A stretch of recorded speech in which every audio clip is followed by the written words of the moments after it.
After the smash hit that seems to be Season 7, I think it's fair to say that the game has had a massive influx of new players, and for the most part, the system is a sublime addition to the game.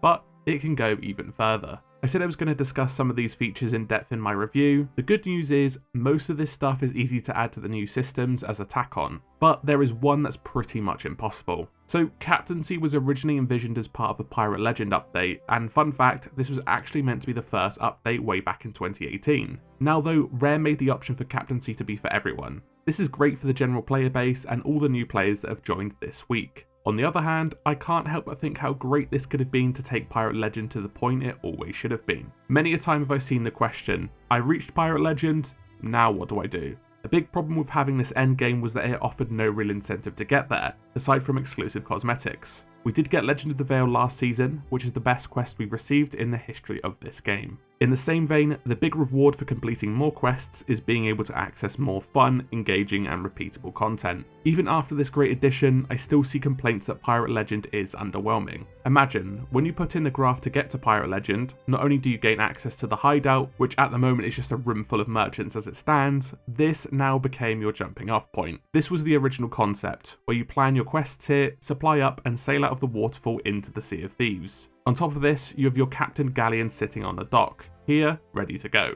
Instead of the tutorial we had on the docks, the Pirate Lord instead has you perform tasks around the ship to get it repaired, in the same way he did so in the maiden voyage. This would have created a juxtapose to that tall tale and show the difference of fixing up your rented ship to crafting the ship of your dreams. Granted, in this version of Captaincy, you would have to put in more work to get it, but in turn, the whole concept of Pirate Legend is more rewarding. It might even encourage all the new players to stick around for the endgame. It's around 1 to 1.5 million gold to Pirate Legend, depending on your method of leveling up. So it's around 4 to 6 times longer to get a ship than it is now. We managed to get 1 million gold in 5 hours yesterday by selling during Gold Rush Hour.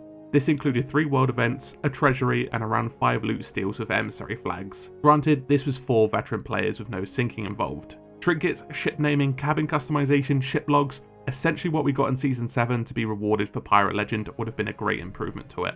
Anyway, that concept is dead and buried now, so these changes won't come into effect. Aside from one, Mike Chapman has confirmed in a recent interview that the hideout and sailing out of the waterfall is still on the table. It's not a definite, but they still have plans to do it. Whether this will happen is anyone's guess, but Rare tend to find a way to get what they want in the game. Besides this, there's so many more ways that Captaincy can expand. Milestones in their current state have mixed reception, with one side arguing that the grind is too long and it's repeated content, and the rebuttal is often along the lines of it being optional, and these rewards are meant to be earned over years. I think in this discourse, we've all missed the potential of this system. The engineering and groundwork have laid the foundations for some serious long-term progression. This hints that milestones can be added constantly, with the progression system expanding in the same way commendations do. If anything, I would not be surprised if this is the case with each new seasonal update and commendations are thrown out of the window. There's 2 reasons why I think this. Trinkets seem like they'll be easier to make than new clothing sets, ship sets, and so forth. They have the bases and frames made out already, so why not add a model on there and call it a day? One of my viewers brought this up recently, and it's a little bit scary on how they put it. On top of this, milestones can be progressed, well, forever.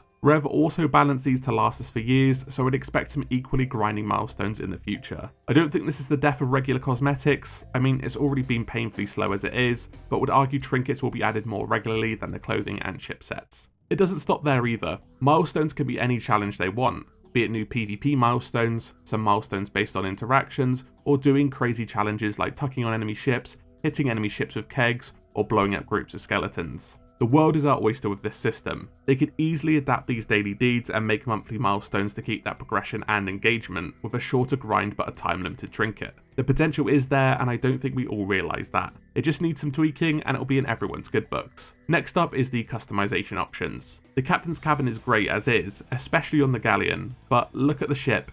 Is this a captain's ship? You can't tell, can you?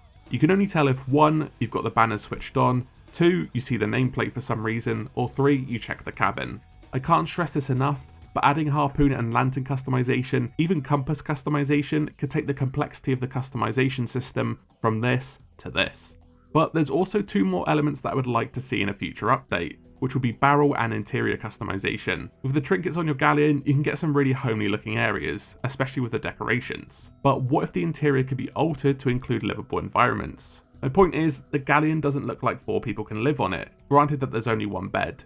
You can snuggle with the homies for sure, but we also need our personal space. Imagine adding hammocks, bunks, dining tables, cabinets and wardrobes just like we see in the forts and shipwrecks. This would be purely for role-playing and immersion, but even the art book has some examples of these layouts. I also wish we could change up brig position or remove it entirely. The only time we use it is for a joke, and my regular crew probably hasn't done this for a year or more. We don't need all those barrels rare, we do need a place to sit and eat our deep fried ruby splashtails. On one final addition, it would be awesome if we had a bookshelf added which included the Sea of Thieves story so far, so that when you complete Tall Tales, there's a recap for you to flick through it and allow players to catch up on all the adventures. Therefore, they don't have to watch videos or look it up on their website. Next up is a slight change to the Captain's Voyages.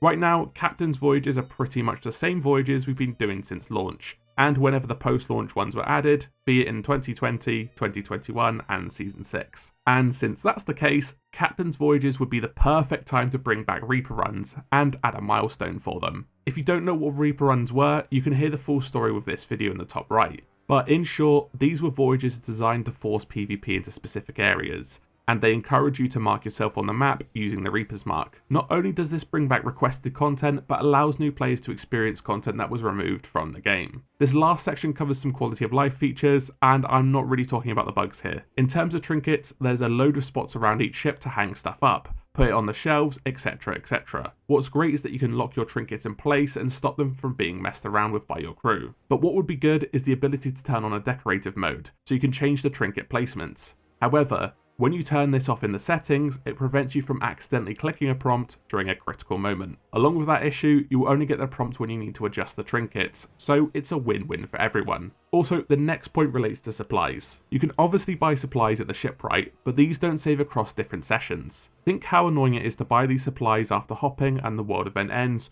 or you get sunk at the outpost, then all your gold is down the shitter. So not only should the captains get the basic supplies, but if you bought captain supplies themselves, these are retained should you leave the server. Or to put it simply, these are your maximum supplies. I think it's perfectly fair considering the cost of these, and it's not like this is a huge amount. The merchant supplies are there as a risk versus reward system, as they generate crates. Therefore, it's fair the perks of captaincy should persist. But while you have maximum supplies, any subsequent purchases will only top you up, say if you ate a pineapple for example. This way it can't be abused by hopping servers. I think it would fit really well with the supply abundance increase in the last year or so, and it also incentivizes people to engage with captaincy supplies. Reason being, I've heard a lot of people say that they're not going to buy these because it's not worth the cost.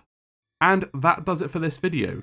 What would you like to see added or refined about captaincy? Please let me know down in the comments. Also, thanks for watching, and if you liked the video, hit subscribe. We've got a load more content to come. Thanks again for watching, and as always, I'll see you in the next video.